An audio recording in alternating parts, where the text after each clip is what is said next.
Hey my loves, இன்னைக்கு நம்ம ரொம்ப நாளா எதிர்பார்த்து காத்துக்கிட்டு இருந்த லோகா படத்தோட எக்ஸ்பிளனேஷனை தான் கைஸ் பார்க்க போறோம். இந்த படம் தரமான ஒரு ஃபேண்டசி த்ரில்லர் படங்க. இந்த படத்தோட பிரசன்டேஷன் விசுவல்ஸ் எல்லாம் பாத்தீங்கன்னா ஒரு ஹாலிவுட் ஸ்டாண்டுக்கு கொண்டு போன மாதிரி இருக்கும். இந்த படத்துல நடிச்சவங்களோட பெர்ஃபார்மன்ஸ் எல்லாம் வேற லெவலுங்க. எனக்கு பர்சனலா சாண்டி மாஸ்டரோட பெர்ஃபார்மன்ஸ் ரொம்ப பிடிச்சது.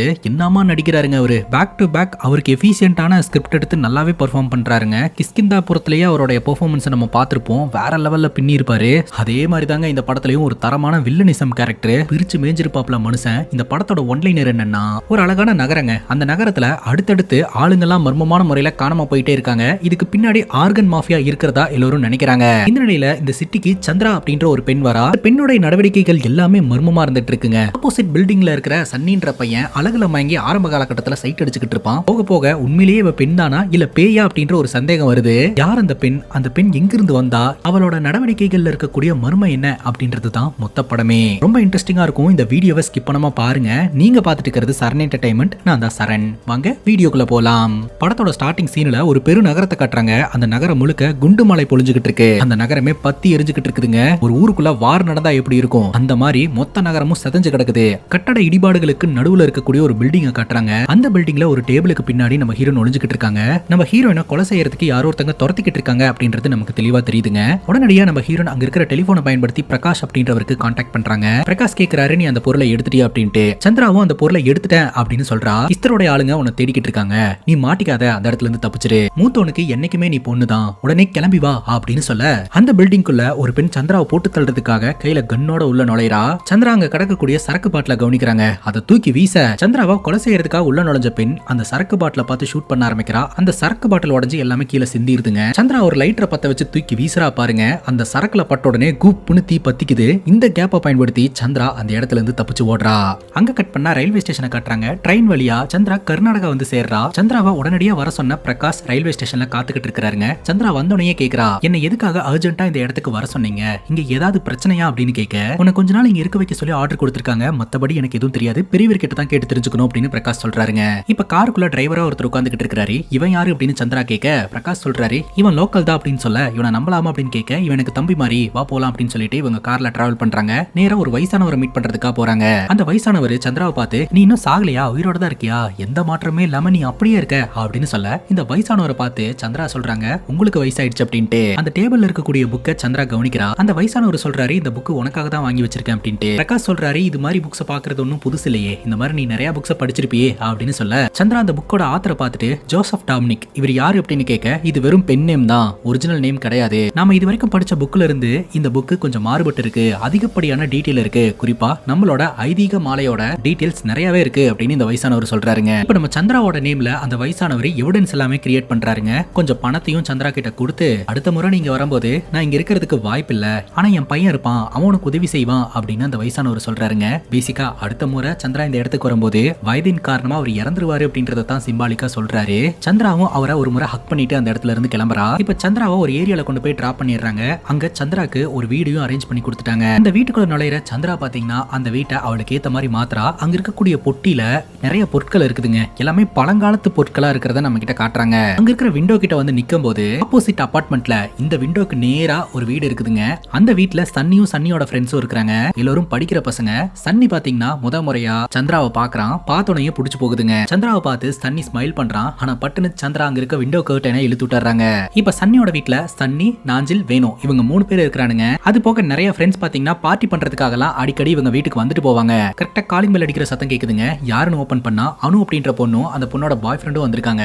என்ன வேணும் உனக்கு, எதுக்காக வந்திருக்க அப்படின்னு கேட்க, அதுக்கு அனு சொல்றா, பின்னாடி நிக்கிறானே இவன் தான் என்னோட பாய் ஃப்ரெண்ட், இனிமேல் நாங்க 2 பேரும் ஒன்னா தான் இருக்க போறோம், அவனுக்கு பூனைனா அலர்ஜி, அதனால இந்த பூனையை உங்ககிட்ட கொடுத்துட்டு போலான்னு வந்தேன் அப்படின்னு அனு சொல்றா. சன்னி அதெல்லாம் வாங்க முடியாது அப்படின்ற மாதிரி சொல்லிடுறான். இது நீ கொடுத்த கிஃப்ட் தானே, நீயே வச்சுக்கோ அப்படின்னு அனு திருப்பி கொடுக்குறா. பேசிக்கா இவங்க 2 பேரும் லவ் பண்ணிருப்பாங்க போல. அந்த டைம்ல சன்னி அனுக்காக கொடுத்த கிஃப்ட் தான் இந்த பூனை. ஆனா இப்போ இவங்க 2 பேருக்குள்ள பிரேக்கப் ஆயிடுச்சு. அனுவும் வேற ஒரு பையனை சூஸ் பண்ணிட்டா. இந்த பூனை அவனுக்கு பிடிக்காது அப்படின்னு சொல்லிட்டு திரும்ப சன்னி கிட்டே கொண்டாந்து கொடுக்குறான். ஆனா சன்னி வாங்க மாட்டான்றான். ஆனா கட்டாயப்படுத்தி சன்னி கிட்டே கொடுத்துட்டு அவங்க அந்த இடத்துல இருந்து போயிடுறாங்க. இப்ப சன்னி பால்கனில நின்னுட்டு இருக்கும்போது ஃப்ரெண்ட்ஸ் 2 பேரும் வந்து சொல்றாங்க, விட்ரா பூனை தானே பாத்துக்கலாம் அப்படின்னு சொல்ல, சன்னி சொல்றான், ஆப்போசிட் பிளாட்ல புதுசா ஒரு பொண்ணு வந்திருக்கா, அழகா இருக்கா அப்படின்ற மாதிரி சிரிக்கிறாங்க.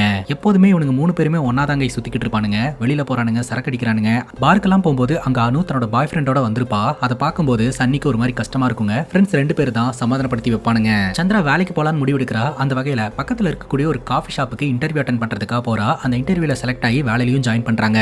அந்த காஃபி ஷாப்ல சந்திரா கூட வேலை பார்த்துட்டு இருக்கக்கூடிய ஒரு பொண்ணை நீண்ட நாட்களாவே ஒரு பையன் ஃபாலோ பண்ணிக்கிட்டு இருப்பான், ப்ரொபோஸ் பண்ணிக்கிட்டு இருப்பான். ஆனா அந்த பொண்ணுக்கு இன்ட்ரெஸ்ட் இல்லன்னு சொல்லியும் தொடர்ந்து தொல்லை பண்ணிக்கிட்டே இருப்பான். இதெல்லாமே இந்த காஃபி ஷாப்புக்கு வெளியில நடக்கும். உள்ள இருந்து சந்திரா இது எல்லாத்தையுமே கவனிச்சுக்கிட்டு இருப்பா. இப்ப சன்னியும் சன்னியோட ஃப்ரெண்ட்ஸும் ரெஸ்டாரண்ட்டுக்கு சாப்பிடறதுக்காக வந்திருப்பாங்க. அப்ப அந்த வழியா சந்திரா கிராஸ் பண்ணி போவாங்க. அப்ப சன்னி கூப்பிட்டு சொல்லுவான், நான் சொன்னல ஆப்போசிட் ஃபிளாட்டுக்கு குடி வந்திருக்க பொண்ணு அப்படின்ட்டு, அது இந்த பொண்ணு தான் அப்படின்னு சொல்ல இவனுங்க 3 பேருமே பாக்குறானுங்க. சன்னியை கிண்டலும் பண்றானுங்க. சன்னி அவனோட வீட்டு பால்கனில நின்னுட்டு சந்திரா அந்த விண்டோ கிட்ட வரலா அப்படின்ற மாதிரி எதிர்பார்த்து காத்துக்கிட்டே இருப்பாங்க சைட் அடிக்கிறதுக்காக. சந்திரா பொறுத்த வரைக்கும் டெய்லி அவ வேலைக்கு போகும்போது கண்ணுக்கு ஒரு லென்ஸை போட்டுட்டு போவா. வீட்டுக்கு வந்ததுக்கு அப்புறம் அந்த லென்ஸை கலட்டி வச்சிருவாங்க. அப்படியே நாட்கள் நகர ஆரம்பிக்குது. இந்த பசங்க குடியும் கூத்து அப்படின்னு சொல்லிட்டு அவனுங்க வாழ்க்கையை வாழ்ந்துகிட்டு இருக்கானுங்க. இந்த பக்கம் சந்திரா வேலைக்கு போயிட்டும் வீட்டுக்கு வரதுமா இருந்துகிட்டு இருக்கா. இப்ப இந்த 3 பசங்களும் பார்ல குடிச்சு முடிச்சிட்டு வீட்டுக்கு கிளம்புவானுங்க. அப்ப இவனுங்க உட்கார்ந்துகிட்டு இருந்த இடத்துக்கு பின்னாடி ஒயிட் கலர் ஷர்ட் போட்டு ஒரு நபர் குடிச்சிட்டு இருக்கிறத நம்ம கிட்ட காட்டுறாங்க. இவனுங்க ரோட்ல வந்துகிட்டு இருக்கும் போதே வானத்தை பார்த்து அங்க பாருடா விண்கல் அப்படின்ற மாதிரி சொல்ல, அது விண்கல்லாம் ஒண்ணும் கிடையாது, அது ஃபிளைட்டடா, கத்தார் ஏர்வேஸ் அப்படின்ற மாதிரி இவனுங்க பேசிட்டு நடந்து வந்துகிட்டு இருப்பானுங்க. சன்னியோட சூலேஸ் வந்து கலண்டு கிடக்கும். அதை முத கட்டுடா அப்படின்னு சொல்ல சன்னி கால கசாமுசா நாட்டிக்கிட்டு இருக்கான். என்னடா பண்ற அப்படின்னு கேட்கும்போது, நேத்து எம்ஜி ரோட்ல ஸ்ட்ரீட் மெஜிஷியன் இப்படிதான்டா பண்ணாரு, பட்டுன்னு லேஸ் கட்டிருச்சு அப்படின்னு சொல்ல, ஒழுங்கா குனிஞ்சு லேச கட்டுறா அப்படின்னு சொல்ல சன்னி கீழே உட்காந்து லேச கட்டிக்கிட்டு இருக்கான். அப்போ இவங்களுக்கு பின்னாடி ஒரு சம்பவம் நடக்குதுங்க. அது என்னன்னா, அந்த பார்ல இவங்களுக்கு பின்பக்க சீட்ல ஒயிட் கலர் ஷர்ட் போட்டு ஒரு நபர் உட்கார்ந்துகிட்டு இருந்தாரு. அவர் போதையில அப்படியே நடந்து வந்துகிட்டு இருப்பாருங்க. அங்க ஒரு ஆட்டோ இருக்கும். அந்த ஆட்டோக்குள்ள அடியாட்கள்லாம் உட்கார்ந்துகிட்டு இருப்பாங்க. பட்டுன்னு அந்த ஒரு நபரை மடக்கி ஆட்டோக்குள்ள தூக்கி போட்டுருவாங்க. அந்த ஆட்டோ இவங்களை கிராஸ் ஆகுங்க. அப்போ அந்த நபருடைய காலை சன்னி பாத்துருவான். ஆனா சன்னி என்ன நினைச்சுப்பான்னா, உள்ள உட்கார்ந்துகிட்டு இருக்கிறவருடைய கால் தான் வெளியில நீட்டிட்டு இருக்கு அப்படின்ட்டு, கால் நான் பாத்துனா அப்படின்னு சொல்ல அந்த நபரும் கடத்தப்பட்ட நபருடைய காலை உள்ள வச்சுட்டு தேங்க்ஸ் பா அப்படின்னு சொல்லிட்டு அந்த இடத்துல இருந்து கிளம்பிடுவாங்க. அப்பதாங்க நியூஸ்ல சில விஷயங்களை சொல்லிட்டு இருக்கிறத நம்ம கிட்ட காட்டுறாங்க. மனு அப்படின்ற நபர் உட்பட கிட்டத்தட்ட 23 பேரு சிட்டில மர்மமான முறையில காணாம போயிருக்காங்க. காணாம போனவங்க பத்தின இன்ஃபர்மேஷன் இது வரைக்கும் கிடைக்கவே இல்ல. போலீஸ்காரங்க இதுக்கு பின்னாடி ஆர்கன் மாஃபியா இருக்குமோ அப்படின்னு சந்தேகப்பட்டு அந்த ஆங்கிள் இன்வெஸ்டிகேஷன் பண்ணிட்டு இருக்காங்க. இதே மாதிரி தான் நார்த் இந்தியாலயும் ஒரு 13 பேர் காணாம போயிருக்காங்க அப்படின்னு நியூஸ்ல சொல்லிக்கிட்டு இருக்காங்க. இத நாஞ்சில் உட்கார்ந்து பாத்துக்கிட்டு இருக்க அந்த இடத்துக்கு வந்த சன்னி, என்னடா இப்படி டார்க்கான நியூஸா பாத்துக்கிட்டு இருக்க, சேனலை மாத்தலாம்ல அப்படின்னு சொல்ல, மாத்தணும்னு தோணுது, ஆனா ரிமோட் தான் உன் கையில இருக்கே அப்படின்னு சொல்ல, என் கையில எங்கடா ரிமோட் இருக்கு, தோ அங்க இருக்கு பாரு அப்படின்னு சன்னி ரிமோட் எடுக்க, இப்போ உன் கையில தானே இருக்கு, மாத்தி விட அப்படின்னு நாஞ்சில் சோம்பேறித்தனப்பட்டு இதை பண்றாருங்க. இப்போ ஒரு குட்டி பொண்ணு வீட்டுக்கு வராங்க. இவங்களோட பூனை ரோட்டுக்கு போயிடுச்சு, வந்து புடிங்க அப்படின்னு சொல்ல சரின்னு கேட்டு சன்னியும் ரோட்டுக்கு வரான். அந்த பூனை மரத்தடியில் உட்காந்துக்கிட்டு இருக்குங்க. அந்த பூனையோட பேரை சொல்லி கூப்பிட அப்பதான் நம்ம சன்னிக்கு ஒரு விஷயமே ஞாபகம் வருது. அந்த பூனைக்கு காது கேட்காது அப்படின்ட்டு, சரி கிட்ட போய் அந்த பூனையை பிடிச்சிட்டு வரலாம் அப்படின்னு சொல்லிட்டு இவனும் கிட்ட போய் அந்த பூனையை பிடிச்சிட்டு ரோடு கிராஸ் பண்ணும்போது ஒரு பிளாக் கலர் காரு வேகமா வந்து சன்னியை இடிக்குங்க. பட்டுன்னு என்ன நடந்ததுன்னே தெரியலங்க.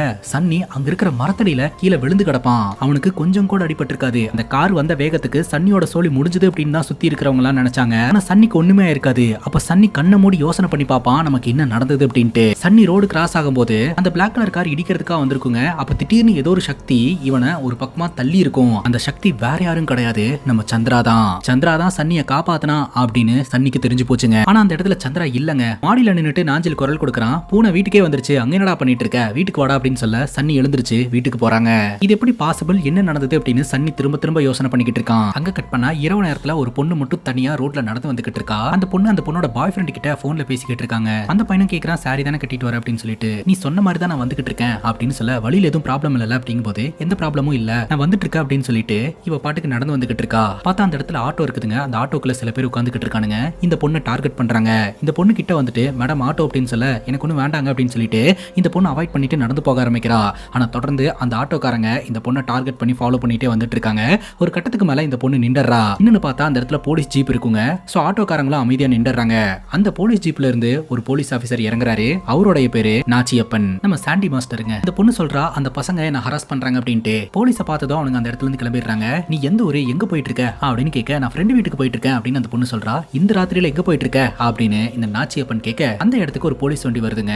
அந்த போலீஸ் வண்டியில உயர் அதிகாரி இருக்கிறாங்க. அந்த உயர் அதிகாரி வந்து ஒரு லேடிங்க. அவங்கள இந்த நாச்சியப்பன் அப்படின்ற போலீஸ் ஆபீசருக்கு பிடிக்கிறது இல்ல போல. என்ன நடக்குது அப்படின்னு அவங்க கேள்வி கேட்க, ரொட்டீன் செக்அப் அப்படின்னு நாச்சியப்பன் சொல்றாரு. உயர் அதிகாரியை பார்த்தா சல்யூட் அடிக்கணும்னு உனக்கு தெரியாதா அப்படின்னு கேட்க, இந்த நாச்சியப்பன் பாத்தீங்கன்னா கையை முறுக்கிக்கிட்டு இன்ட்ரெஸ்டே இல்லாம சல்யூட் அடிக்கிறாருங்க. ஏமா எல்லாம் ஓகேவா அப்படின்னு கேட்க, அந்த பொண்ணு ஒரு மாதிரி தயங்கி நின்னுக்கிட்டு இருக்கா. வண்டியில ஏறு, நானே டிராப் பண்றேன் அப்படின்னு சொல்லி அந்த ஆபீசர் அந்த பொண்ணை அந்த இடத்துல இருந்து கூட்டிட்டு போயிடுறாங்க. அங்க கட் பண்ணா நம்ம சன்னி இருக்கான் இல்லையா, நாஞ்சில் கிட்ட விஷயத்த சொல்றான். ஒரு பிளாக் கலர் கார் நான் ரோடு கிராஸ் பண்ணும்போது என்ன அடிச்சு தூக்க வந்தது. ஆனா ஃபிராக்ஷன் ஆஃப் செகண்ட்ல ஒரு பொண்ணு வந்து என்ன காப்பாத்தினா. அந்த பொண்ணு வேற யாரும் கிடையாது, அந்த ஆப்போசிட் பிளாட்ல தங்கி இருக்கிற சந்திரா தாண்டா அப்படின்னு சொல்ல, இதெல்லாம் கேட்ட நாஞ்சில் என்ன சொல்றாருன்னா, அப்படி நடந்திருக்கிறதுக்கெல்லாம் வாய்ப்பே கிடையாது. உன்ன அந்த பிளாக் கலர் காரு அடிச்சு பறக்க விட போகுது அப்படின்னு உனக்கு ஒரு பெரிய பயம் ஏற்பட்டிருக்கு. அந்த பயத்துல நீ எப்படியோ அந்த இடத்துல இருந்து நகர்ந்துட்ட. ஆனா நீ செத்துருவியோ அப்படின்னு அப்படின்ற பயத்துல உன்னோட மூளையில இருக்கக்கூடிய உனக்கு பிடிச்ச விஷயம் ட்ரிகர் ஆயிருந்திருக்கும். ரீசெண்ட் டேஸ்ல நீ அந்த பொண்ணுக்கு ரூட் விட்டுட்டு இருக்கிறியே, சோ அதனால அந்த பொண்ணுடைய ஞாபகங்கள் உன்னோட மைண்ட்ல வந்திருக்கும். அதனாலதான் அந்த பொண்ணு தான் உன்னை காப்பாத்துச்சு அப்படின்னு நீ திங்க் பண்ணிட்டு இருக்க, வேற ஒண்ணும் கிடையாது அப்படின்னு சொல்லிடுறாருங்க. அங்க கட் பண்ணா நம்ம சந்திரா ஒரு காஃபி ஷாப்ல ஒர்க் பண்ணிட்டு இருக்கா இல்லையா, ஷாப் க்ளோஸ் பண்ற டைம்ல அங்க இருக்கக்கூடிய குப்பைகளை எல்லாம் கொண்டு போய் டஸ்ட்பின்ல போடலான்னு ஷாப்புக்கு பேக் சைடு போகும்போது கூட வேலை பார்க்கக்கூடிய ஒரு பொண்ணை ஒருத்தன் ஃபாலோ பண்ணி தொல்லை பண்ணிக்கிட்டே இருந்தானே, அவன் திரும்பவும் அங்க நின்னு அந்த பொண்ணை பயங்கரமா தொல்லை பண்ணிக்கிட்டு இருக்கான். காதல ஏத்துக்கோ அப்படின்ற மாதிரி டார்ச்சர் பண்ணிக்கிட்டு இருக்கான். ஆனா அந்த பொண்ணு எனக்கு இன்ட்ரெஸ்டே இல்ல, என்ன விட்டுரு அப்படின்ற மாதிரி கெஞ்சிக்கிட்டு இருக்கா. இது எல்லாத்தையுமே சந்திரா கவனிக்கிறா. அந்த பையன் அந்த பொண்ணு கிட்ட சொல்றாங்க, என்னோட காதல நீ ஏத்துக்க மாட்ட அப்படின்ற, அப்போ உன்னோட லைஃப்ல வேற யாரும் இருக்கிறாங்க, அது யாருன்றத சொல்லு அப்படிங்கும்போது வேற யாரும் கிடையாது, எனக்கு உன் மேல இன்ட்ரெஸ்ட் இல்ல, என்ன விட்டுரு அப்படின்ற மாதிரி அந்த பொண்ணு சொல்லிக்கிட்டு இருக்கா. பட்டுன்னு அவன் பாக்கெட்ல இருந்து ஆசிட் எடுக்கிறாங்க. எனக்கு கிடைக்காது வேற யாருக்கும் கிடைக்க கூடாது, உன் முகத்துல இந்த ஆசிட் பட்டுச்சுன்னா உன்னோட முகத்துல இருக்கக்கூடிய அந்த அழகெல்லாம் போயிரும் அப்படின்னு ஆசிட் அடிக்கிறதுக்காக கிட்ட வரான். அந்த பொண்ணு என்ன விட்டுரு அப்படின்ற மாதிரி சொல்லிக்கிட்டு இருக்க. பட்டுன்னு ஆசிட் வீசறதுக்காக வர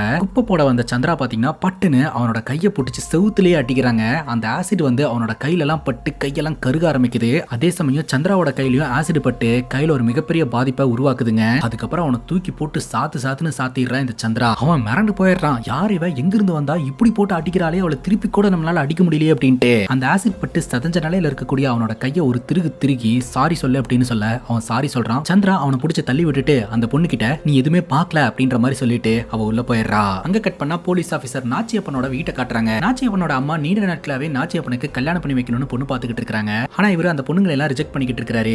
ஏன்டா இந்த மாதிரிலாம் பண்ணிட்டு இருக்க அப்படின்னு கேட்க நாச்சியப்பன் சொல்றாரு, நான் கல்யாணமே வேண்டான்லாம் சொல்லல, இந்த ஒரு பொண்ணுங்க தான் வேண்டான்னு சொல்றேன் அப்படின்னு சொல்லிட்டு நாச்சியப்பன் அந்த இடத்துல இருந்து கிளம்புறாரு. ரவுடி கும்பல போய் பாக்குறாருங்க. அங்கதான் இந்த சந்திரா கிட்ட நேத்து ராத்திரி அடி வாங்கின ரவுடி பையில இருக்கிறான் முருகேசன் அப்படின்ற ஒரு நபர் லைன்ல வராருங்க. இவங்க சிட்டிக்குள்ள சில பல விஷயங்களை இல்லீகலா பண்ணிக்கிட்டு இருக்காங்க. அந்த ஆர்கன் மாஃபியாவே இவங்க தான் போல. இவங்களுடைய பாஸ் தான் முருகேசன். அவர் லைன்ல வராரு. அவருடைய ஷிப்மெண்ட் ஒன்னு ஒரு இடத்துல பிளாக் ஆயிருக்கான். இந்த நாச்சியப்பனை போய் அதுல இருக்கிற பிரச்சனைகள் எல்லாம் சால்வ் பண்ணி கூடயே இருக்க சொல்றாரு. என்னால போக முடியாது, அன்னைக்கு எனக்கு நைட் ஷிஃப்ட் அப்படின்னு சொல்ல கான்கால்ல இருக்கக்கூடிய இந்த நாச்சியப்பனோட உயரதிகாரி சொல்றாங்க, நான் வேற ஒரு ஆளை நைட் ஷிஃப்ட் அனுப்பிடுறேன், நீ போய் இந்த வேலையை முடி, அண்ணன் சொல்றது கேளு அப்படின்னு சொல்ல இந்த நாச்சியப்பனுக்கு கோவம் வருதுங்க. இதுமே பேசாம சைலண்டா இருக்கிறாரு. நான் சொன்னது கேட்டுச்சா அப்படின்னு கேட்க இவருக்கு தான் உயரதிகாரியை சுத்தமா பிடிக்காது, அதனால சைலண்டாவே இருக்கிறாரு. பதில் சொல்லு அப்படின்னு சொல்ல கேட்டுச்சு அப்படின்னு இவர் கோவமா சொல்றாருங்க. உடனே முருகேசன் நாச்சியப்பன் கிட்ட சொல்றாரு, என் தம்பி மேல எவனொருத்தன் கை வச்சிட்டான், உன்னால முடிஞ்ச ஏதாவது பண்ண முடியுமான்னு பாரு அப்படின்னு சொல்ல பட்டுன்னு போனை வாங்கி நீங்க சும்மா இருங்க, என்ன செய்யணும்னு எனக்கு தெரியும் அப்படின்ற மாதிரி சொல்லிடுறான். போனையும் கட் பண்ணிடுறான். நாச்சியப்பன் சொல்றாரு, சிசிடிவி கேமரா இருக்கக்கூடிய ஸ்பாட்டுக்கெல்லாம் ஆளை தூக்கிறதுக்கு போக கூடாதுன்னு எத்தனை வாட்டி சொல்லியிருக்கேன், அப்புறம் எதுக்காடா நேத்து அந்த இடத்துக்கு வந்த அப்படின்ற மாதிரி மிரட்டுறாருங்க. நேத்து ஆட்டோல ஃபாலோ பண்ணிட்டு வந்தது வேற யாரும் கிடையாது, இவனுங்க தான். சரி கையில என்னாச்சு அப்படின்னு ஆசிட் பட்ட கையை பார்த்து கேள்வி கேட்க அவனும் நேத்து ராத்திரி நடந்த விஷயத்தெல்லாம் சொல்றான். சரி அந்த பொண்ணு இவ்வளவு விஷயத்த பண்ணுச்சு, நீ என்ன பண்ண அப்படின்னு கேட்க இவன் அடிதான் வாங்கியிருக்கான், எதுவுமே பண்ணலன்னு தெரிய வருது, உனக்கெல்லாம் வெக்கமா இல்ல அப்படின்ற மாதிரி இந்த நாச்சியப்பன் மிரட்டிட்டு அங்க இருந்து கிளம்புறாரு. அவன் சொல்றான், அது ஒன்னும் சாதாரண பொண்ணு கிடையாது, எனக்கு எப்படி அடி கிடைச்சது தெரியுமா அப்படின்னு சொல்ல இந்த நாச்சியப்பனோட ஈகோ ட்ரிகர் ஆகுதுங்க. வாடா யாருன்னு காட்டு அப்படின்னு சொல்லி அவனை கூட்டிட்டு போக அந்த காஃபி ஷாப்புக்குள்ள வேலை பார்த்துட்டு இருக்கக்கூடிய நம்ம சந்திராவை இவன் கை காட்டுறான். சந்திராவை இவனுங்க வெளியே இருந்து பாத்துக்கிட்டு இருக்கானுங்க அப்படின்னு சந்திராக்கு தோணுதுங்க. சந்திரா அப்படியே பட்டுன்னு திரும்பி பாக்குறா. இந்த நாச்சியப்பனும் சந்திராவும் ஒருத்தர் பாத்துக்கிறாங்க. இப்ப வழக்கம் போல வேலையெல்லாம் முடிச்சுட்டு சந்திரா வீட்டுக்கு போறாங்க. அவளோட வீட்டு ஃப்ரிட்ஜ் ஓபன் பண்ணி பார்த்தா உள்ள ஒண்ணுமே இல்ல. எதுவுமே சாப்பிடாதனால அவளுக்கு ஒரு மாதிரி இருமல் வர ஆரம்பிக்குது. அவளுடைய பாடி வித்தியாசமா பிஹேவ் பண்ண ஆரம்பிக்குதுங்க. உடனடியா வீட்டை விட்டு வெளியில போலாம் அப்படின்ட்டு இவ வெளியில வந்து ஒரு ஆட்டோல ஏறா. அந்த ஆட்டோல இவளுக்கு பக்கத்துல ஒரு ஆன்ட்டி உட்காந்துக்கிட்டு இருப்பாங்க. அந்த ஆண்டிக்கு பக்கத்துல சன்னி உட்காந்துக்கிட்டு இருப்பான். அப்ப ஆட்டோல இந்த சந்திரா இருமிக்கிட்டே வராங்க அப்படின்னு சொல்லிட்டு இந்த பக்கம் மாறி உட்காருப்பா அப்படின்னு சொல்ல சன்னி ஜாலியா வந்து உட்காந்துக்குவான். சந்திரா கிட்ட பேச்சு கொடுக்கலாம் அப்படின்ட்டு அப்படியே பேச்சு கொடுக்க ஆரம்பிப்பான். நீங்க வெளியூர்ல இருந்து இங்க வந்திருக்கீங்களா, புதுசா ஷிஃப்ட் ஆயிருக்கீங்களா, நானும் இந்த இடத்துக்கு புதுசா தான் வந்திருக்கேன், என்னோட வேலையை ரிசைன் பண்ணிட்டு மேல் படிப்புக்காக இங்க வந்திருக்கேன், நீங்க என்ன பாத்திருக்கீங்களா, உங்களுக்கு ஆப்போசிட் பிளாட்ல தான் நான் இருக்கேன் அப்படின்னு சொல்ல சந்திரா எனக்கு ஞாபகம் இல்லை அப்படின்ற மாதிரி சொல்லிடுறாங்க. உடனே சன்னி சொல்றான், ஆக்சுவலா நெக்ஸ்ட் வீக் வந்து எங்க ஃப்ரெண்டுக்கு பர்த்டே வருது, எங்க பிளாட்ல செலிப்ரேஷன்லாம் ஏற்பாடு பண்ணிருக்கோம், சோ நீங்க மட்டும் தனியா இருக்கீங்க, எங்க கூட வந்து ஜாயின் பண்ணிக்கோங்களேன் அப்படின்ற மாதிரி சொல்ல சரி பார்க்கலாம் அப்படின்ற மாதிரி சந்திரா சொல்லிட்டு போற வழியில இறங்கிக்குவாங்க. அப்படியே நாட்கள் நகர ஆரம்பிக்குது. சன்னியோட ஃப்ரெண்டுக்கு பர்த்டே செலிப்ரேட் பண்ற விதமா ரூம் எல்லாம் பக்காவா டெக்கர் பண்ணி ரெடியா இருப்பாங்க. சன்னி பால்கனில நின்னு சந்திராவோட ரூமை பார்த்துக்கிட்டே இருப்பான். பக்கத்துல வேணு இருப்பான். அப்ப வேணு கிட்ட இந்த சந்திரா சொல்லுவாங்க, இங்கிருந்து பார்க்கும்போது அவ அழகா தான் தெரிகிறா, ஆனா பக்கத்துல இருந்து பார்க்கும்போது அவ ஒரு மாதிரி வியர்டா இருந்தா, ஸ்மெல் எல்லாம் அடிச்சது அப்படின்ற மாதிரி சொல்ல அப்படியா அப்படின்ற மாதிரி இந்த வேணு கேக்குறான். அந்த நேரம் பார்த்து வீட்டுக்கு யாரோ ஒருத்தவங்க வந்திருக்காங்க அப்படின்னு பார்ட்டியில கலந்துக்கிட்டவங்க சொல்றாங்க. வந்தது வேற யாரும் கிடையாதுங்க, நம்ம சந்திரா தான். சோ சந்திராவை அங்க இருக்கக்கூடிய எல்லோருமே அப்படியே வியந்து பாத்துக்கிட்டு இருக்காங்க. ஏன்னா இதுக்கு முன்னாடி இருந்த மாதிரி இல்லங்க, சந்திரா ரொம்ப அழகா ரெடியாகி வந்திருப்பாங்க. சந்திரா வீட்டுக்குள்ள வந்த உடனே அங்க இருக்கக்கூடிய பூனை சந்திராவை பார்த்து பயங்கரமா ரியாக்ட் பண்ணிக்கிட்டு இருக்குங்க. இவன் இப்படித்தான் கஞ்சாவன் எப்போதுமே வித்தியாசமா ரியாக்ட் பண்ணுவான், இந்த பூனையை அப்புறப்படுத்திடலாம் அப்படின்னு சொல்லிட்டு பூனையை ஒதுக்கி வச்சுட்டு நம்ம பார்ட்டி பண்ணலாம் அப்படின்னு சொல்லிட்டு எல்லாருமே என்ஜாய் பண்ணிக்கிட்டு இருப்பாங்க. அப்ப அங்க இருக்கக்கூடிய நியூஸ் பேப்பரை சந்திரா பாப்பா. அந்த நியூஸ் பேப்பர்ல படத்தோட ஸ்டார்டிங் சீன்ல ஒரு வயசானவரை பார்த்துட்டு வந்திருப்பாங்களே, அவங்க இறந்து போயிட்டாங்க அப்படின்ற மாதிரியான ஒரு நியூஸ் வந்திருக்கும். அதை பார்த்துக்கிட்டு இருப்பா. அதுக்கப்புறம் பார்ட்டி பண்ண கூப்பிட்டுருவாங்க. இப்ப எல்லாரும் பார்ட்டி பண்ணிட்டு இருக்கும்போது கரெக்டா கதவு தட்ட சத்தம் கேட்கும். யாருன்னு பார்த்தா ஒரு போலீஸ் ஆஃபீஸர் வந்திருப்பாருங்க. அக்கம் பக்கத்துல இருக்கிறவங்க எல்லாம் கம்ப்ளைண்ட் பண்ணிருக்காங்க, மியூசிக் சவுண்டா அதிகமா வச்சிருக்கீங்கன்னு சொல்லிட்டு. இங்க என்ன நடக்குது அப்படின்ற மாதிரி கேட்க, இங்க பர்த்டே பார்ட்டி தான் சார் நடந்துகிட்டு இருக்கு, வேற ஒண்ணும் கிடையாது அப்படின்ற மாதிரி சொல்ல, இந்த பசங்க பாத்தீங்கன்னா ட்ரக்ஸ் எல்லாம் பயன்படுத்திக்கிட்டு இருக்காங்க, அதை மறைச்சு வைக்க பார்த்துட்டு இருக்காங்க. பட் அங்க இருக்கக்கூடிய ஒரு பிளேட்ல கஞ்சா இருந்ததை இந்த போலீஸ் ஆஃபீஸர் பாத்துறாரு. இந்த போலீஸ் ஆஃபீஸர் சமாளிக்கணுமேனு இந்த பசங்க பணத்தை எடுத்து நீட்டுறாங்க. இந்த பணத்தை வாங்கிட்டு எங்களை விட்டுருங்க சார் அப்படின்ட்டு. உடனே இந்த போலீஸ் ஆஃபீஸர், நாச்சியப்பன் சார் உள்ள வாங்க, இங்க கஞ்சாவும் இருக்கு லஞ்சமும் இருக்கு அப்படின்ட்டு. அப்போ நாச்சியப்பன் உள்ள வராருங்க. வந்த நாச்சியப்பன் கொஞ்சம் கூலா தான் இவங்களை ஹேண்டில் பண்ணலாம்னு நினைக்கிறாரு. பசங்க கிட்ட கேட்டுட்டு எதுனாலும் அளவா பயன்படுத்துங்க அப்படின்ற மாதிரி சொல்லிட்டு அந்த இடத்த விட்டு கிளம்பலான்னு நினைக்கிறாரு. அப்போ அங்க நின்னுட்டு இருக்கக்கூடிய நம்ம சந்திராவை பாத்துறாருங்க. நாச்சியப்பனோட டீம்ல இருக்கிறவன் கம்ப்ளைண்ட் பண்ணியிருந்தான் இல்லையா, இந்த பொண்ணு தான் என்ன அடிச்சா அப்படின்னு சொல்லிட்டு. இப்போ சந்திரா மேல இருக்கக்கூடிய கோவத்தை இந்த பசங்க மேல காட்ட ஆரம்பிக்கிறாரு. இங்க கஞ்சா மட்டும் தான் பயன்படுத்துறீங்களா இல்ல வேற ஏதாவது பயன்படுத்துறீங்களா, நான் செக் பண்ணணும் அப்படின்னு சொல்லிட்டு ஒரு பொண்ணை டார்கெட் பண்ணி அந்த பொண்ணை செக் பண்ணணும் அப்படின்னு சொல்லி இனிஷியேட் எடுக்கிறாருங்க. அந்த பொண்ணோட கையை தூக்க சொல்லி பேண்ட்ல செக் பண்ணணும் அப்படின்ற மாதிரி சொல்ல, அங்க நின்னுட்டு இருக்கக்கூடிய சந்திராக்கு பயங்கரமா கோவம் வருது. ஒரு போலீஸ் ஆபீசர் செக் பண்றதுக்காக கிட்ட வராரு. சந்திராக்கு கோவம் பயங்கரமா ஏறுது. பட்டுன்னு இந்த நாச்சியப்பன் சொல்லிடுறாரு, இதுதான் உங்களுக்கு லாஸ்ட் வார்னிங், இனிமேல் இந்த மாதிரிலாம் பண்ணக்கூடாது, சவுண்டை கொஞ்சம் அளவா பயன்படுத்துங்க. அப்புறம் உன் பேர் என்ன அப்படின்னு சந்திராவை பார்த்து கேட்க, சந்திரா அவ பேரை சொல்றா. சன்னி கிட்ட சவுண்ட் அளவா வச்சு என்ஜாய் பண்ணுங்க அப்படின்னு சொல்லிட்டு நாச்சியப்பன் அங்க இருந்து கிளம்புறாருங்க. இப்ப பார்ட்டி முடிஞ்ச உடனே ஒருத்தங்களா கிளம்பிடுறாங்க. சந்திரா நம்ம சன்னி கிட்ட வந்து ரொம்ப நல்லா இருந்தது, ரொம்ப நாள் ஆச்சு நான் இந்த மாதிரி ஹாப்பியா இருந்து அப்படின்னு சொல்ல, இட்ஸ் ஓகே அப்படின்னு ஹக் பண்றதுக்காக சன்னி வரான். ஆனா சந்திரா ஹக் பண்ணாம அந்த இடத்துல இருந்து கிளம்பிடுறா. ஹக் போச்சே அப்படின்னு யோசனை பண்ணிக்கிட்டு இருக்க, அப்போ இந்த வெனு வந்து சொல்றான், உனக்கு இன்ட்ரெஸ்ட் இல்லைன்னு சொன்னதுனால தாண்டா அவளை நான் ட்ரை பண்ணிக்கிட்டு இருக்கேன் அப்படின்ட்டு. நான் எப்படா சொன்னேன் இன்ட்ரெஸ்ட் இல்லைன்னு, நீ சொன்ன நான் அப்படியே ஒரு சின்ன வாக் போயிட்டு வந்துடுறேன் அப்படின்னு சொல்லிட்டு இந்த சந்திரா ஃபாலோ பண்ணிட்டு வேணு நடந்து போக ஆரம்பிக்கிறான். இவங்க மாடியில இருந்து பாத்துக்கிட்டு இருக்காங்க. சந்திராவோட ரூம்குள்ள வேணு போற மாதிரி இருக்கு. அப்ப நாஞ்சில் சொல்றான், அவன் கொடுத்து வச்சவன், அவன் என்ஜாய் பண்ணுவான் அப்படின்ற மாதிரி சொல்ல சன்னிக்கு பயங்கர கோவம் வருது. அடுத்த நாள் காலையில நம்ம வேணுவோட அம்மா கிட்ட இருந்து கால் வருது. இந்த வேணு பைபுல வீட்டு பக்கமே வரதில்ல, எங்க போனானே தெரியல அப்படின்ற மாதிரி சொல்ல, சரிம்மா நான் பாத்துட்டு சொல்றேன் அப்படின்னு சொல்லிட்டு நம்ம சன்னி இந்த நாஞ்சில எழுப்பி, இந்த வேணு பைபுல எங்க போனானே தெரியல, அவங்க அம்மா கால் பண்ணி என்ன கேக்குறாங்க அப்படிங்கும் போது, அதான் நேத்து ராத்திரி இந்த சந்திராவோட வீட்டுக்கு போனானே அப்படின்ற மாதிரி இந்த நாஞ்சில் சொல்றான். சரின்னு கேட்டு சந்திராவோட வீட்டு கதவை தட்டினா என்ன வேணும் அப்படின்னு சந்திரா கேட்க, இந்த வேணு இங்க வந்தானா அப்படின்னு கேட்க, இங்க யாரும் வரல நீ போ அப்படின்னு வித்தியாசமான குரல்ல சந்திரா பேசுறா. அந்த குரலை கேட்டு இவன் பயங்கரமா ஷாக் ஆயிடுறான். வீட்டுக்குள்ள பொருட்கள் உடஞ்சு கிடக்கிற மாதிரியும் பிளட் ஸ்டெயின்ஸ் எல்லாம் இருக்கிற மாதிரியும் நம்ம கிட்ட காட்டுறாங்க.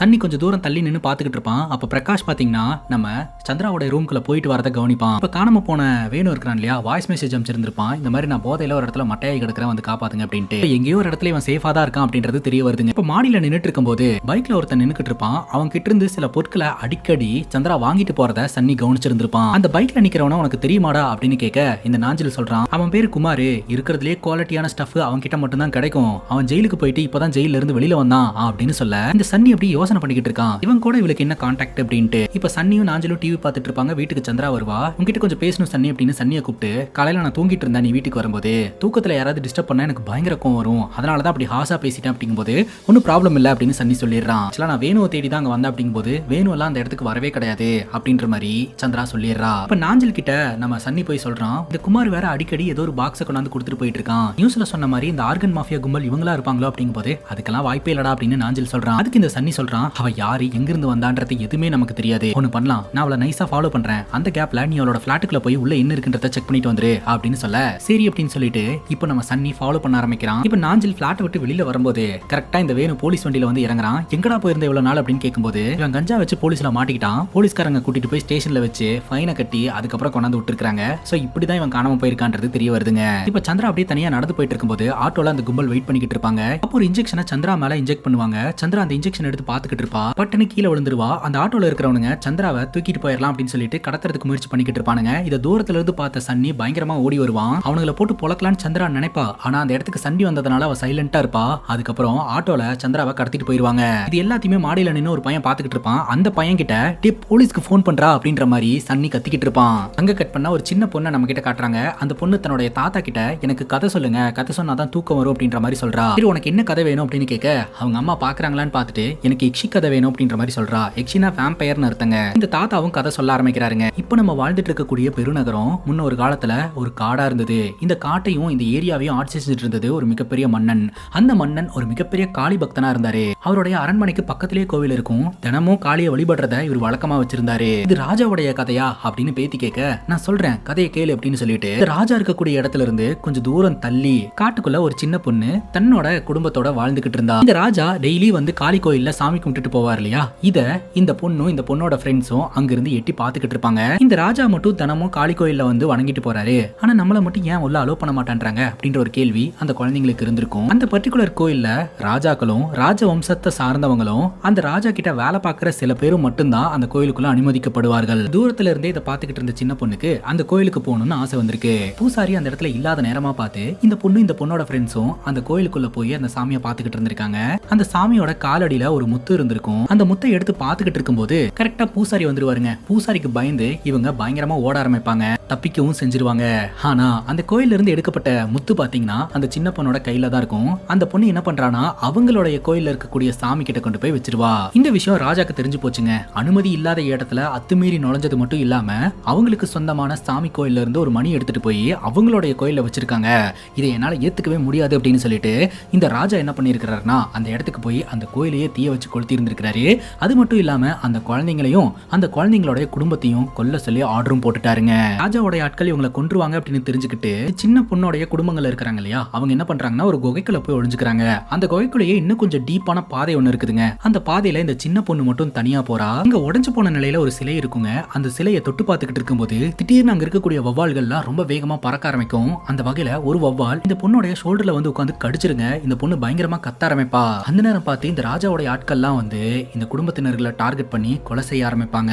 அந்த குகைக்குள்ள மறைஞ்சிருந்தாங்க இல்லையா, அவங்களையெல்லாம் இந்த ராஜா கட்டி போட்டு வச்சிருப்பாருங்க. அந்த பொண்ணு கடைசியா அந்த குகைக்குள்ள இருந்து வெளியில வரா. அங்க கட் பண்ணா இப்ப பிரசன்ட் சிச்சுவேஷன். சந்திராவை அந்த ஆட்டோல இருந்தவங்க எல்லாம் கடத்திட்டு போனாங்க இல்லையா, ஆல்ரெடி சந்திரா கிட்ட அடி வாங்கி இருந்ததுனால சந்திரா மேல இருக்கக்கூடிய கட்டும் கோவத்துல மிரட்டிக்கிட்டு இருக்கான். மறுபடியும் இந்த கதை பிளாஷ்பேக்கு போகுது. இந்த சின்ன பொண்ணோட அம்மா நீ இந்த ராஜா கிட்ட இருந்து எப்படியாவது தப்பிச்சு ஓடிடுமா அப்படின்ற மாதிரி சொல்ல, ஆனா இந்த ராஜாவோட ஆட்கள் என்ன பண்றாங்கன்னா ஒரு ஈட்டி எடுத்து அந்த சின்ன பொண்ணை குத்தி கொலை பண்றாங்க. செத்து போயிட்டா அப்படின்னு சொல்லிட்டு எல்லாருமே அழுதுகிட்டு இருப்பாங்க. திடீர்னு இந்த பெண் உயிரோட வந்து அங்க இருக்கிறவங்களை எல்லாம் தாறுமாறா அட்டாக் பண்ண ஆரம்பிப்பா, கட்டிச்சு வைப்பா. இந்த ராஜாவையும் கத்தியால குத்தி கொலை பண்ணுவாங்க. அவருடைய கண்கள் எல்லாம் வித்தியாசமா இருக்கிறத இவங்க எல்லாருமே கவனிக்கிறாங்க. அதுக்கப்புறம் தான் தெரிய வருது அந்த குகைக்குள்ள போயிட்டு வந்ததுக்கு அப்புறம் இவருடைய உடம்புக்குள்ள ஒரு விபரீத சக்தி உருவாயிருக்கு அப்படின்ட்டு. அவ மனுஷிதானா இல்ல பேயா அப்படின்னு சொல்ல முடியாத அளவுக்கு மாறி இருந்திருக்கா. அவளை நீலி அப்படின்னு எல்லாருமே கூப்பிட்டு இருந்திருக்காங்க. பிரசன்ட் சிச்சுவேஷன்ல ஆட்டோல கடத்திட்டு வந்தாங்க இல்லையா, அவங்களை எல்லாம் போட்டு பொலவலன்னு பொழந்து அப்படியே கட்டிச்சு குதிரை எடுத்துக்கிட்டு இருக்கா. இதை தூரத்துல இருந்து சன்னி பார்த்து அப்படியே மயக்கம் போட்டு கீழே விழுகிறான். அந்த சின்ன பொண்ணு நீலி இருக்கா இல்லையா, அவளுக்கு சூப்பர் பவர் கிடைச்சிருக்கு. அந்த சூப்பர் பவரை வச்சு நல்லது செய்யலாம் அப்படின்னு முடிவு எடுத்திருந்திருக்கா. கெட்டவங்களை எல்லாம் அழிச்சு நல்லதை நிலைநாட்டிட்டு இருந்திருக்கா. ஆனா அதே சூப்பர் பவர் அவளுக்குள்ள ஒரு பெரிய பிரச்சனையும் உருவாக்கி இருக்கு. அது என்ன பிரச்சனை அப்படின்னா சன்லைட் பட்டுச்சுன்னா அவளுடைய தோலெல்லாம் கருக ஆரம்பிச்சிரும். அதனால இரவு நேரங்கள்ல மட்டுமே வெளியில வருவா, மற்ற நேரங்கள்ல வெளியில வரவே மாட்டா. அப்பதான் இன்னொரு விஷயமும் தெரிய வந்திருக்குங்க. கூட இருக்கக்கூடிய எல்லோருக்குமே வயசாகி இறந்து போக ஆரம்பிச்சிருந்திருக்காங்க. பட் இவளோட இளமை பருவத்தை அடைஞ்சதுக்கு அப்புறம் இவளுக்கு வயசாகிறதே கிடையாது, இவளுக்கு சாவே கிடையாது அப்படின்ற விஷயத்த அவ உணர்றா. ஒரு இடத்துல 20 வருஷத்துக்கு மேல இருக்க மாட்டாங்க. 20 வருஷம் ஒரு இடத்துல வாழ்ந்து அங்க நடக்கிற பிரச்சனையை சால்வ் பண்ணிட்டு வேற ஒரு இடத்துக்கு போயிருவாங்க. மக்கள் எல்லாருமே நீலியை கடவுளா பார்க்க ஆரம்பிச்சிருந்திருக்காங்க. பிரசன்ட்ல இந்த சின்ன பொண்ணு கேக்குறா நீலி வந்து ஒரு சூப்பர் ஹீரோவா அப்படின்னு சொல்லிட்டு. அப்படியும் வச்சுக்கலாம் அப்படின்னு தாத்தா சொல்ல, அப்ப நீலி ரொம்ப லக்கி இல்ல அப்படின்னு கேட்க தாத்தா சொல்றாரு, இல்ல எல்லா சூப்பர் ஹீரோக்கும் ஒரு வீக்னஸ் இருக்கும். அந்த வகையில நீலிக்கும் ஒரு வீக்னஸ் இருந்தது, அதை ஒருத்தர் கண்டுபிடிச்சாரு. கத்தனார் அப்படின்ற ஒருத்தர் பாத்தீங்கன்னா நீலியோட வீக்னஸ் என்ன அப்படின்றத கண்டுபிடிச்சு நீலிய தன்னோட கண்ட்ரோல்ல கொண்டு வரதுக்காக வந்தாருங்க. நினைச்ச மாதிரியே தன்னோட கண்ட்ரோல்லையும் கொண்டு வந்தாரு. இப்ப இந்த தாத்தா சொல்லிக்கிட்டு இருக்காரு இல்லையா நீலியோட கதை, அந்த நீலி வேற யாரும் கிடையாதுங்க, நம்ம சந்திரா தான். தாத்தா கதை சொல்லிக்கிட்டு இருக்கும் போதே அந்த சின்ன பொண்ணோட அம்மா வந்துட்டு டைம் ஆயிடுச்சு வா தூங்கலாம் அப்படின்ற மாதிரி சொல்லி கூட்டிட்டு போயிருவாங்க. இப்ப சன்னி கண்ணு முழிக்கிறாருங்க, பார்த்தா ஆட்டோக்குள்ள இருக்கிறாரு. பக்கத்துல நம்ம சந்திரா வந்து நின்னுக்கிட்டு இருக்கா. இவன் பயத்தோட உச்சக்கட்டத்துல உட்காந்துக்கிட்டு இருக்கான். அங்க இருக்கிற எல்லாரையுமே இந்த சந்திரா சாவடிச்சு வச்சிருக்கா. இங்க பாரு சன்னி, இங்க நடந்த எல்லாத்தையுமே நீ பாத்துட்ட, உனக்கு 2 ஆப்ஷன் இருக்கு. ஒன்னு என் கூட சேர்ந்து இந்த டெட் பாடியை டிஸ்போஸ் பண்ணு அப்படின்னு சொல்ல, அந்த ஆப்ஷன் ரொம்ப டஃபா இருக்கும். ஆப்ஷன் 2 என்ன அப்படின்னு கேட்கும்போது இந்த சந்திரா அப்படியே எட்டி பாக்குறா. டெட் பாடியா மாறிடு அப்படின்றது தான் ஆப்ஷன் 2. சரி ஆப்ஷன் 1 எனக்கு ஓகே அப்படின்னு சொல்லிட்டு இந்த சந்திரா கூட சேர்ந்து அந்த டெட் பாடியை டிஸ்போஸ் பண்றதுக்கு இவன் உதவி செய்யறான். பெரிய பெரிய ஃபேக்டரியில எல்லாம் புகையை வெளியே ஓட்டுறதுக்கு ஒரு பெரிய பைப் இருக்கும் இல்லையா, அந்த ஹைட்டுக்கு இவளோட சூப்பர் பவரை பயன்படுத்தி அந்த டெட் பாடிகளை தூக்கிட்டு போய் போட்டுட்டு வராங்க.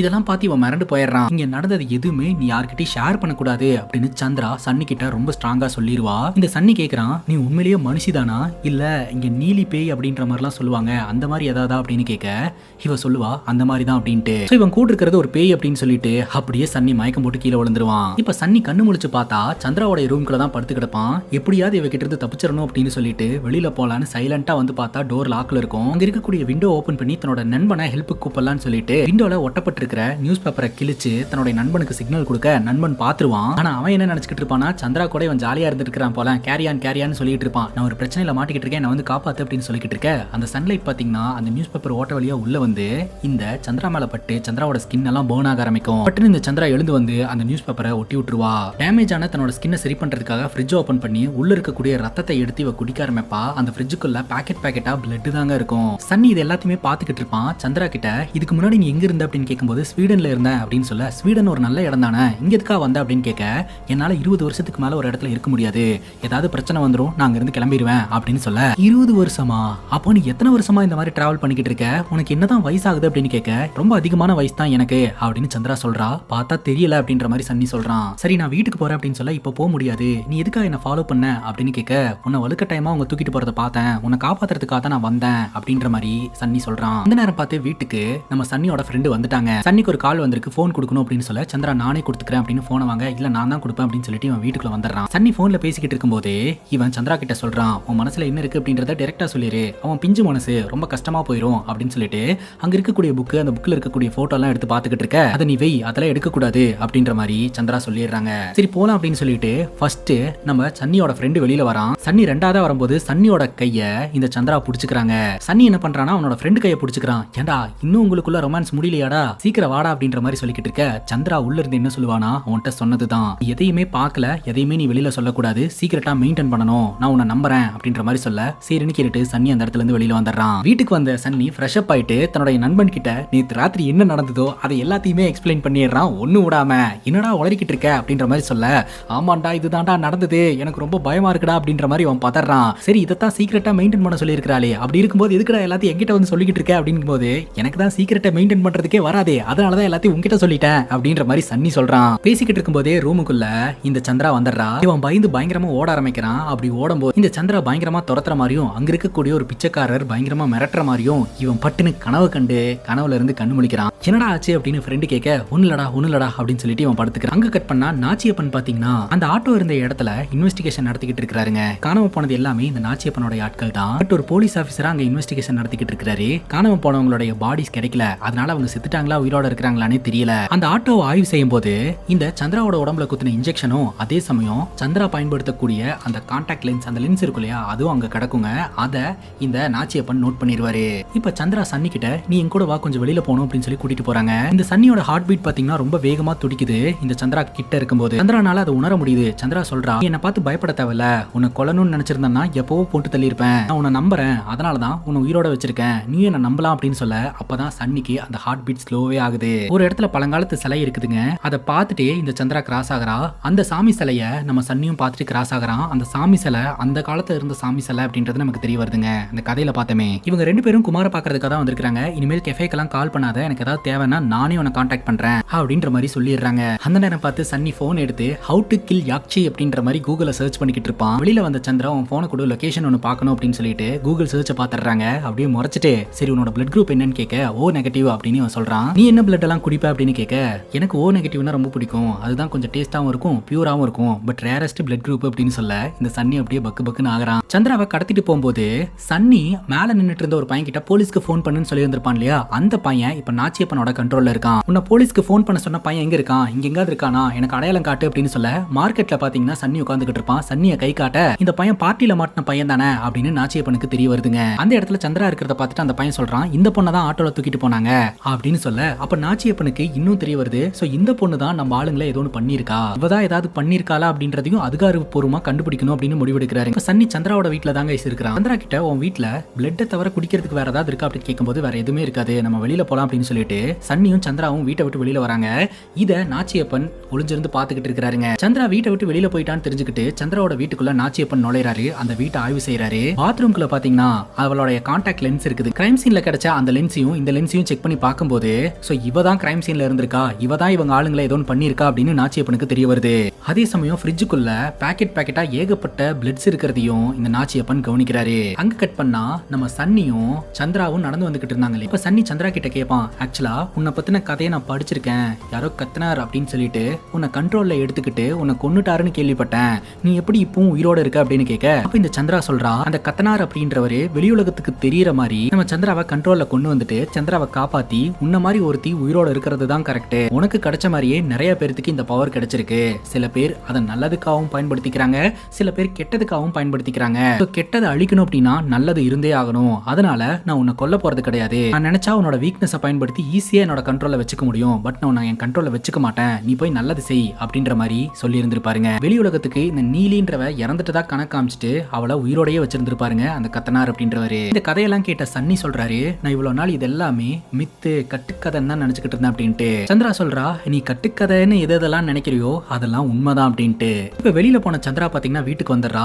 வீட்டுக்குள்ளதான் இந்த நாச்சியப்பன்ற போலீஸ் ஆபீசர் இருக்கிறாரு. கண்ணை காட்டி மிரட்ட ஆரம்பிக்கிறாரு. ஒரு கட்டத்துக்கு மேல சந்திரா அவளோட பவரை பயன்படுத்தி இந்த நாச்சியப்பனை அட்டாக் பண்றதுக்கு முயற்சி பண்றா. நாச்சியப்பன் கண்டமணிக்கு ஷூட் பண்றாருங்க. அதுக்கப்புறம் சந்திரா நாச்சியப்பனை அட்டாக் பண்ண இங்க கன் ஃபயர் சவுண்ட் இருக்கு இல்லையா, அது பயங்கரமா வெளியில கேட்டு இருந்திருக்குது. உடனடியா சன்னியும் சன்னியோட ஃப்ரெண்டும் அந்த இடத்துக்கு கிளம்பி வருவாங்க. அப்ப சந்திரா சன்னியை பாத்துக்கிட்டு இருக்கும் போது இந்த நாச்சியப்பன் கன் எடுத்து ஷூட் பண்ணுவாருங்க.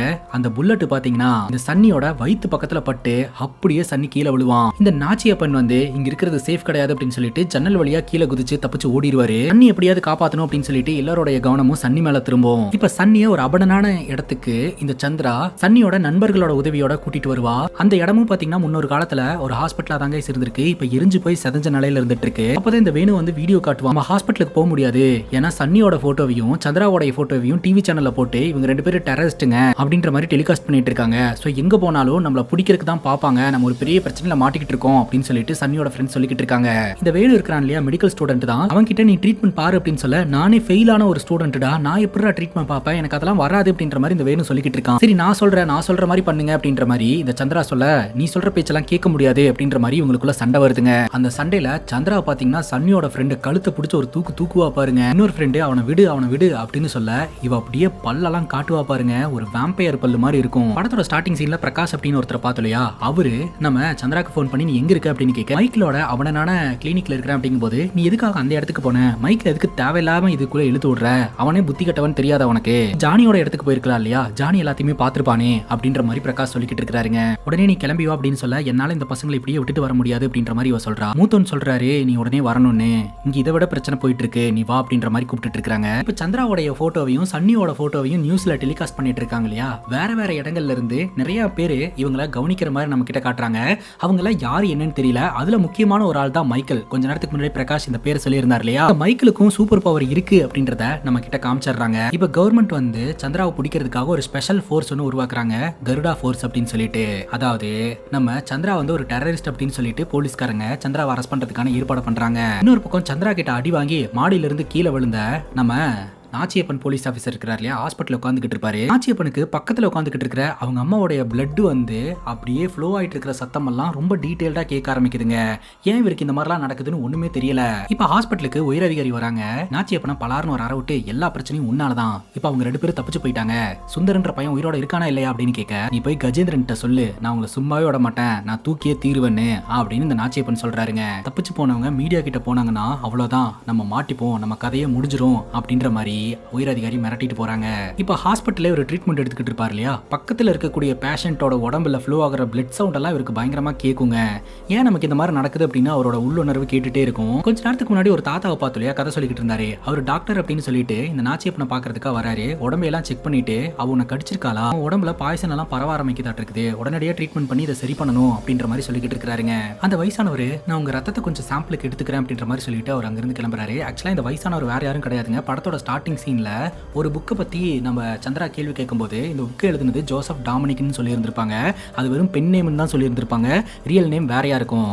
அந்த புக்கை எழுதுனவரே பாத்தீங்கன்னா இவர் தான். இப்ப அந்த அபடனான ஹாஸ்பிட்டல்ல வச்சு சன்னிக்கு ட்ரீட்மெண்ட் எல்லாம் கொடுத்து எப்படியோ சன்னியோட உசுரை காப்பாத்திடுவாங்க. சன்னியும் சந்திராவும் அப்படி நல்ல விதமா பேசிக்கிட்டு இருக்கும்போது சன்னி ஒரு மாதிரி சிரிச்சுக்கிட்டே இருப்பாரு. நீ எனக்கு என்ன கொடுத்த, ஒரு மாதிரி நல்லா இருக்கு அப்படின்ற மாதிரி சொல்ல, வழி தெரியாம இருக்கிறதுக்கு ஏதோ ஒரு ட்ரக் கொடுத்துருப்பாங்க. அதுதான் நம்ம சன்னியோட உடம்புல இந்த மாதிரி வேலை செஞ்சுக்கிட்டு இருக்குங்க. அப்ப சன்னி சந்திராவை பார்த்து ஒரு கேள்வி கேட்பாங்க, சப்போஸ் நீ என்ன கடிச்சனா நானும் நானும் உன்ன மாதிரி ஆயிருவேனா அப்படின்னு கேட்க, நான் ஒருத்தங்களை கடிச்சேன் அப்படின்னா அவங்களோட உடம்பு கொஞ்சம் கொஞ்சமா வித்தியாசமா ரியாக்ட் பண்ண ஆரம்பிக்கும். அதுக்கப்புறம் அவங்க இறந்தே போயிருவாங்க, ரொம்ப பெயின்ஃபுல்லா இறந்து போவாங்க. இதுவே அவங்களோட உடம்பு ரொம்ப ஹெல்த்தியான ஃபிட்டான உடம்பா இருந்தா இந்த வைரஸ் அவங்க உடம்புல அடாப்ட் ஆயிக்கும், அவங்களுக்கும் இந்த பவர் கிடைக்கிறதுக்கு வாய்ப்பு இருக்கு. ஆனா உன்னெல்லாம் கடிச்சா உனக்கு அந்த பவர் கிடைக்காதா, ஏன்னா நீ தான் தண்ணி தம்முன்னு சுத்திக்கிட்டு இருக்கியே, கண்டிப்பா உன்னோட உடம்பு வீக்கான உடம்பு தான் அப்படின்ற மாதிரி சன்னிய சந்திரா கலாய் சுட்டுருவாங்க. இன்னொரு பக்கம் நம்ம நாச்சியப்பன் இருக்கிறார் இல்லையா, அவரோட உடம்பு ஹெல்த்தாவும் ஃபிட்டாவும் இருக்கிறதுனால இந்த சந்திரா கடிச்சதுல அவருடைய உடம்பு கொஞ்சம் கொஞ்சமா சூப்பர் பவரா அடாப்ட் பண்ணிக்குதுங்க. இப்ப இந்த நாச்சியப்பனுடைய அசிஸ்டன்ட் இருக்கிறார் இல்லையா, அவரு இந்த பசங்க ஒளிஞ்சிருக்கிற இடத்த கண்டுபிடிச்சிடுறாருங்க. முதல்ல ஒரு 2 பேர்த்த உள்ள அனுப்பிட்டு இப்பன் சார நான் கூட்டிட்டு வந்துடுறேன் அப்படின்னு சொல்லிட்டு இவங்க உள்ள நுழையறாங்க. அப்ப அந்த இடத்துக்கு ஒரு நபர் வராருங்க. ஆனா நம்ம டொவினோ தாமஸ், அவர் பேரு மைக்கேலுங்க. அதான் கொஞ்ச நேரத்துக்கு முன்னாடி பார்த்தோமே, மைக்கேல் அப்படின்ற ஒரு நபருக்கு மட்டும் சூப்பர் பவர் இருக்கிற மாதிரி நம்ம பார்த்தோம்ட்டு அவரு அங்க இருக்கக்கூடிய போலீஸ் ஆபீசருக்கு மேஜிக் எல்லாம் காமிச்சு பயமுறுத்திக்கிட்டு இருக்காருங்க. உள்ள 2 பேர் வந்திருப்பாங்க.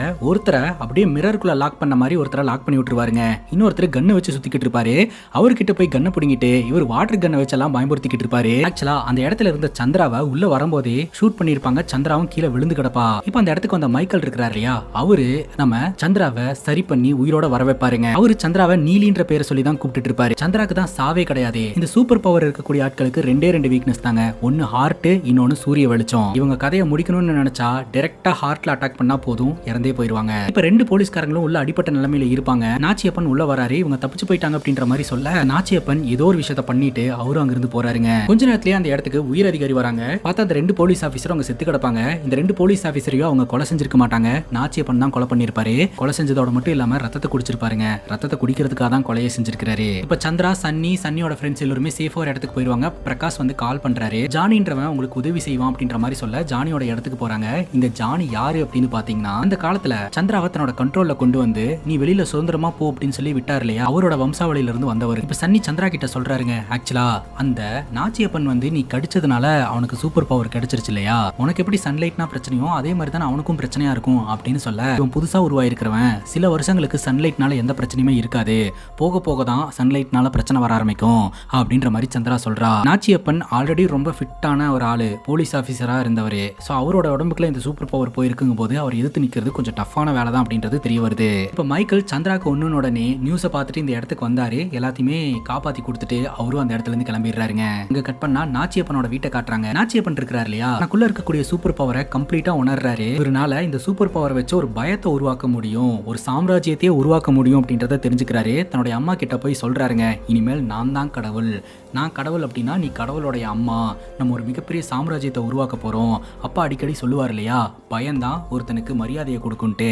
ஸோ இந்த பயத்தை வச்சு நான் பெரிய ஆளாக போறேன் அப்படின்ற மாதிரி சொல்லிக்கிட்டு இருக்கிறாருங்க. அது மட்டும் இல்லாம நான் 2 போலீஸ்காரங்களை போட்டு தள்ளிட்டேன்னு சொல்லிட்டு என்னோட உயர் அதிகாரி என்ன சுட்டா, ஆனா ஒரு புல்லட் கூட என் மேல படவே இல்லை, நான் சாகவே இல்லை, இதுல இருந்து என்ன தெரியுது எனக்கு சாவே கிடையாது அப்படின்ற மாதிரி இந்த நாச்சியப்பன் சொல்றாரு. அந்த உயர் அதிகாரியும் அங்க கொலை பண்ணிருப்பாருங்க. இப்ப சந்திராவை பிடிக்கிறதுக்காக இந்த கருடா ஃபோர்ஸ் வந்து இவங்க தங்கி இருக்கிற இடத்த சுத்தி வளைக்கும். ஒழுங்கா நீங்க வந்து சரண்டர் ஆயிருங்க, இல்லாட்டி கருடா ஃபோர்ஸ் உள்ள வரும் அப்படின்ற மாதிரி சொல்றாங்க. நீங்க இருங்க நான் ஹேண்டில் பண்ணிக்கிறேன் அப்படின்னு சொல்லிட்டு சந்திரா அவங்களை எல்லாம் எதிர்த்து நிக்க ஆரம்பிக்கிறா. பயங்கரமா பிரச்சனை நடக்குது. கட்டத்துக்கு மேல சந்திரா உடம்புல நிறைய புல்லட் பட்டு சந்திரா கீழே விழுந்துடுறா. அவனால ஒண்ணுமே பண்ண முடியல. சந்திரா ஹெல்த்தை மெயின்டைன் பண்றதுக்கு பிளட் எல்லாம் குடிச்சுக்கிட்டு இருக்கா இல்லையா, இதை தெரிஞ்சுக்கிட்ட சன்னி பாத்தீங்கன்னா அவனோட பிளட்டை தூக்கி போடுறான் ஒரு பாக்கெட்ல. அந்த பிளட்டை குடிச்ச சந்திரா பாத்தீங்கன்னா மறுபடியும் அவளோட பவரை ரீகெயின் பண்ணிட்டு உள்ள வந்தவங்களை எல்லாம் தும்சம் பண்றா. இப்ப அந்த இடத்துக்கு நாச்சியப்பன் வராருங்க. நாச்சியப்பன் என்ன சொல்றாருன்னா, நீ எனக்கு கடிச்சதுனால நானும் உன்ன மாதிரியே ஆயிட்டேன், எனக்கு சூப்பர் பவர் வந்துருச்சு, நான் ஒரு மிகப்பெரிய சாம்ராஜ்யத்தை உருவாக்க போறேன், அங்க நான் வச்சதுதான் சட்டம், எனக்கு பிடிச்ச மாதிரி அந்த சாம்ராஜ்யம் இருக்கும். இப்ப எனக்கு என்ன வேணும்னா, உனக்கு மேல இருந்து ஒருத்தன் ஏக்கிட்டு இருக்கான் இல்லையா, உனக்கு தலைவன் ஒருத்தர் இருப்பான் இல்லையா, அவனை நான் பார்க்கணும், அவங்க கிட்ட என்ன கூட்டிட்டு போ அப்படின்ற மாதிரி சொல்ல, இவங்க எல்லாருக்குமே தெரிஞ்சு போச்சு நாச்சியப்பன் வந்து ஒரு தீய சக்தியா உருவெடுத்துக்கிட்டு இருக்கான், இவனை வெளியில விட்டோம்னா மக்களுக்கு ஆபத்து அப்படின்னு சொல்லிட்டு சந்திரா வந்து இந்த நாச்சியப்பனை எதிர்த்து பயங்கரமா சண்டை போட இவங்களுக்குள்ள பயங்கரமா ஃபைட் நடக்குதுங்க. 2 பேருக்குமே சூப்பர் பவர் இருக்குது. 2 பேர்த்தோட சூப்பர் பவரையும் வச்சு பயங்கரமா சண்டை போடுறாங்க. அந்த சண்டையில இவங்க 2 பேருமே டோர் கிட்ட போவாங்க. அப்ப சன்லைட் பட்ட உடனே இந்த சந்திராவோட உடம்பெல்லாம் அப்படியே பேர்ன் ஆக ஆரம்பிக்கும். அப்பதான் நாச்சியப்பனுக்கு விஷயமே தெரிய வருது, சன்லைட் பட்டுச்சுன்னா இந்த மாதிரி பேர்ன் ஆகும் அப்படின்ட்டு. அப்ப கரெக்டா நம்ம சன்னி இருக்கிறார் இல்லையா, கன் எடுத்துட்டு வந்து பட்டு பட்டுன்னு ஷூட் பண்ணி டைவர்ட் பண்ண ஆரம்பிப்பாரு. உடனடியா நாச்சியப்பன் பாத்தீங்கன்னா இந்த பக்கம் திரும்ப அந்த கேப்பை பயன்படுத்தி சந்திரா அட்டாக் பண்ணலாம்னு நினைப்பா. ஆனா இந்த நாச்சியப்பன் பாத்தீங்கன்னா சன்னியோட ஃப்ரெண்டு கழுத்துல கத்திய வச்சு மிரட்ட ஆரம்பிப்பான். அவனை விட்டுருன்னு சொல்ல அதுக்கு இந்த நாச்சியப்பன் இவனை வச்சு நான் என்ன பண்றது, எனக்கு நீதான் வேணும், உன்னோட தலைவன் எங்க இருக்கான் அப்படின்றத காட்டு அப்படின்ற மாதிரி மிரட்டுறான். அப்ப சந்திரா பாத்தீங்கன்னா கத்திய வச்சு இந்த நாச்சியப்பனோட ஹார்ட்டை டார்கெட் பண்ணி ஹார்ட்லயே ஒரு சொருகிடுறாங்க. அவ்வளவுதான், நாச்சியப்பனோட கதை முடிஞ்சது. வெளியில நின்று இருக்கக்கூடிய நாச்சியப்பனோட ஆட்கள் என்ன நடக்குதுன்னு தெரியாம வெளியிலேயே வெயிட் பண்ணிக்கிட்டு இருப்பாங்க. யாருக்கும் தெரியாம இவங்க அந்த இடத்துல இருந்தும் தப்பிச்சு போயிருவாங்க. இப்ப இந்த பிரச்சனையெல்லாம் சால்வ் பண்ணிட்டு நம்ம சந்திரா அங்க இருந்து கிளம்புறா. எனக்கு உன்னை பார்க்கணும்னு தோணுனா கூட உன்னை நான் கூப்பிட முடியாதுல்ல அப்படின்ற மாதிரி சொல்ல, ஆமா இனிமேல் என்ன பார்க்க முடியாது அப்படின்னு சொல்லிட்டு சந்திரா சன்னியை கூப்பிட்டு ஒரு ஹக் பண்ணிட்டு எனக்கு உன்னை ரொம்ப பிடிக்கும், நீ ரொம்ப நல்லவன் அப்படின்ற மாதிரி சொல்லிட்டு அந்த இடத்துல இருந்து கண் கலங்கிட்டே கிளம்புறாங்க. இத்தோட இந்த படம் முடியுதுங்க. இந்த படத்துல நிறைய விஷயங்களை அப்படியே ஓப்பனா விட்டுட்டாங்க. ஏன்னா அடுத்தடுத்த சாப்டர்ஸை எடுக்கிறதுக்காக இதுல விட்டு வச்சிருக்கக்கூடிய லீடுங்களை எல்லாம் ஒன்னா எடுத்து ஒரு படமா ரிலீஸ் ஆக போகுது அப்படின்ற இன்ஃபர்மேஷன்லாம் சோஷியல் மீடியால வந்துட்டு இருந்துச்சு. இனிவே இந்த படத்தை பத்தி என்ன நினைக்கிறீங்க அப்படின்னு உங்களோட கருத்தை கமெண்ட் செக்ஷன்ல பதிவு பண்ணுங்க. இதே மாதிரி வேற எதனா படத்தை பத்தி பேசணும் அப்படின்னா படத்தோட பேரை கமெண்ட் செக்ஷன்ல சொல்லுங்க. இதே மாதிரி வேற ஒரு நல்ல வீடியோல வந்து சந்திக்கிறேன். Love you guys, take care and cheers.